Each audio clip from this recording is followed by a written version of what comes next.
Beauté, beauté les Pangui. Alors, comme je sais que vous êtes nombreux à être restés en Guadeloupe ou ailleurs hein, et à être intéressés par ce qui se passe à la RIC Allemagne, ben, me voilà en direct, non pas en direct, mais bon, en différé de la RIC Allemagne et je viens vous faire un petit caboula pour cette première journée qui a débuté finalement l'après-midi parce que bon ben on avait encore d'autres personnes qui étaient logées sur le site, donc le temps que le site soit exclusivement réservé pour nous.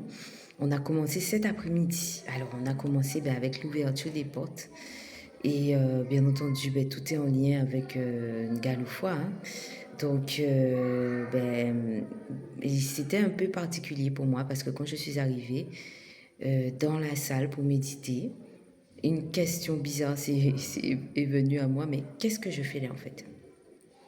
Je me suis dit, c'est bizarre, mais comment ça se fait? J'ai voyagé depuis la Guadeloupe, j'ai préparé le voyage, je suis sortie de la France, je suis venue en Allemagne en voiture. Et qu'est-ce que je fais là? Au début, je ne comprenais pas. Donc, je me suis dit, bon, c'est peut-être les intentions de Larry que je dois poser. Et en fait, finalement, non, quand on a commencé à méditer, en fait, ben, tout moi, il venait nous activer chacun d'entre nous en nous tenant la main. Ceux qui ont déjà fait les rigues, vous savez déjà. Et en fait, c'était une galoufoie qui me disait, mais qu'est-ce que tu fais là? Qu'est-ce que tu fais là? Et à chaque fois qu'il disait ça, mais l'énergie montait de manière vraiment, vraiment très intense. En fait, et du style, bon, ben voilà, qu'est-ce que tu fais là? Et si tu es là, c'est pas pour n'importe quoi, tu es venu pour faire quelque chose, donc faut assumer. Et donc là, après, le qu'est-ce que tu fais là, c'était la phrase prends ta place. Prends ta place, en fait. Et là, l'énergie a commencé à monter, à monter, à monter, à monter, à monter tellement fort que là, je suis rentrée dans une transe vraiment. Oh là là, j'ai commencé à transpirer, j'ai commencé à trembler, j'ai commencé. Tout le monde m'a dit qu'il y avait même une veine qui sortait de mon front. Et alors, du coup, tout le monde est passé dans mon dos et j'ai senti qu'il a appuyé juste là, dans mon dos, là, sur une de mes vertèbres. Et il a coupé la connexion. Il a, on va dire, diminué. Mais franchement, je suis redescendue direct. Direct. Et après, je lui ai demandé, je lui ai dit, mais qu'est-ce qui s'est passé? Qu'est-ce que tu as fait? Il m'a dit, hé maman, on est une semaine là, donc si tu montes déjà comme ça à ce niveau-là, ben là, tu vas pas tenir la semaine, donc il faut mieux maîtriser ta transe. Et alors, ce qui fait que je suis allée mettre mon vêtement. Dans le dos, il y a la fleur de vie, pour ceux qui connaissent. Il y a la fleur de vie dans le dos, et en fait, ça permet vraiment de... j'ai testé, hein, j'ai testé pour voir et ça permet vraiment de mieux maîtriser sa transe. Alors, mais par contre, j'avoue que ça m'avait fait redescendre tellement que du coup, j'avais un peu mal à me connecter. Donc, tout moi est revenu. Il m'a touché, mais légèrement cette fois-ci. Et là, c'est reparti. C'était reparti pour un tour. Et du coup, on a fait le Kimpema. Donc, ce sont les respirations, un petit peu les respirations rapides, là, les respirations de feu. Et là, donc, l'énergie montait, montait, montait. Et à la fin du Kimpema, où ça finit, genre, où on respire le plus fort, et bien là, j'ai vu comme si j'ai créé comme une galaxie, un cosmos, en fait. L'énergie qui est sortie de moi a créé comme une galaxie, un cosmos. Et après, j'ai vu une galoufoie. Et quand je suis arrivée devant lui, je suis partie en poussière, comme ça, en fait, totalement en poussière. Et j'ai revu le cosmos. Et c'est comme si, en fait, il fallait que Thomas nous l'a expliqué que ben, mourir pour honnête, et on n'allait pas cesser de faire ça durant ce truc-là, c'était mourir pour honnête. Donc je suis partie en poussière. Et la galaxie à laquelle j'ai donné vie, en fait, c'était mon nouveau moi, on va dire. Et là, ça va pas cesser. Et là, j'ai commencé à pleurer, en fait. Au début, je me suis dit, en fait, que c'était le fait d'avoir créé cette galaxie, cette nouvelle âme, en fait, qui finalement correspond à une autre, pas une nouvelle âme, mais je dirais une autre version, en fait. Soit une autre version de moi-même, soit peut-être une nouvelle âme. Je sais pas, j'ai pensé aux deux. Et ben, j'ai commencé à pleurer parce que je me suis dit, ah, c'est l'émotion d'avoir pu créer ça en fait. C'est comment c'est intense l'énergie qu'est-ce qu'on peut faire, on se rend pas compte à quel point on est puissant. Mais là, j'ai continué à pleurer et je n'arrêtais plus, je ne pouvais plus m'arrêter. Je ne pouvais plus m'arrêter de pleurer, j'étais comme si j'étais désespérée. Et en fait, tout m'a expliqué après que les pleureuses, hein, il nous a parlé des pleureuses, il nous a dit que ça permettait de passer à un autre niveau parce qu'à chaque étape de notre vie, on doit pouvoir réaliser un rituel de mort et de renaissance et que les pleurs en fait faisaient partie de ce rituel et que c'était un rituel qui était euh, comment dire, qui était fait par Isis et Nephthys, donc Manga et Mango. Donc voilà, du coup c'était ceci a expliqué cela parce que je comprenais pas, j'étais vraiment dans un état vraiment très très triste.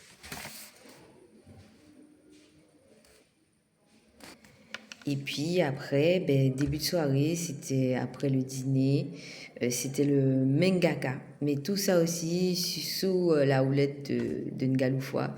Donc des énergies différentes.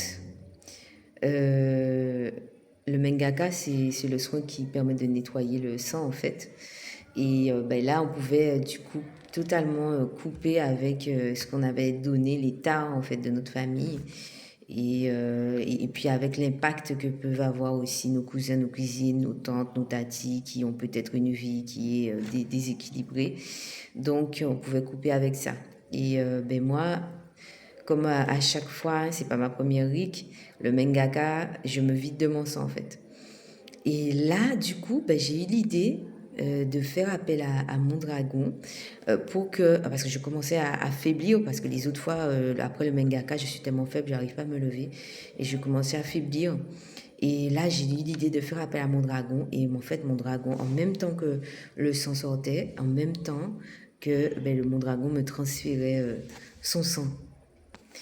Et je vais pas tout raconter parce que ça fera trop long, mais en fait, j'avais vu pendant un rêve il y a quelques années mon grand-père qui est décédé depuis longtemps et dont on n'a pas pu faire passer son âme parce il s'est suicidé. Je l'avais vu, j'étais en train de me préparer, j'allais me marier et je cherchais ma robe de mariée, je la trouvais pas et il m'a tendu une espèce de veste noire très moche, horrible, on aurait dit une peau de bête mais toute dégueulasse et il m'a tendu ça, il m'a dit tiens c'est ça que tu mettras pour te marier et contre toute attente je l'ai prise et je l'ai mise et après quand j'ai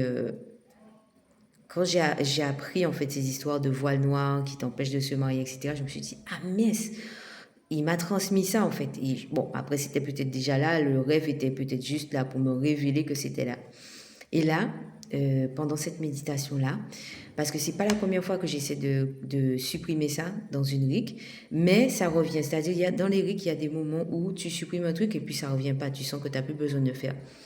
Mais là, ça revenait et j'avais besoin de le faire. Et là, dans cette méditation-là, j'ai effacé mon grand-père parce que c'est un mort en fait. Et par rapport à l'énergie de Ngaloufwa, ça me permettait d'effacer l'influence de mon grand-père. Et puis, j'ai régénéré, j'ai effacé aussi cette cape noire et je l'ai transformée en une robe magnifique, superbe, grandiose. Mais franchement, si je pouvais décider la robe, franchement, j'aurais adoré. Et puis aussi, j'ai profité pour purifier par rapport à Cannelle. Et voilà, c'est un petit peu ça pour le mangaka, mais c'est pas terminé parce qu'après il est revenu parce que j'ai eu l'impression que c'était comme si pour activer en fait lorsqu'on avait purifié le sang, il fallait maintenant l'activer donc il est revenu tenir chaque personne et là c'était vraiment intense, vraiment. Et dès qu'un tout moi et m'a tenu la main, j'ai senti, en fait, puisque c'est mon dragon qui m'avait transféré son sang, j'ai senti mes ailes de dragon se déployer d'un seul coup. Et puis l'énergie est montée, montée, montée.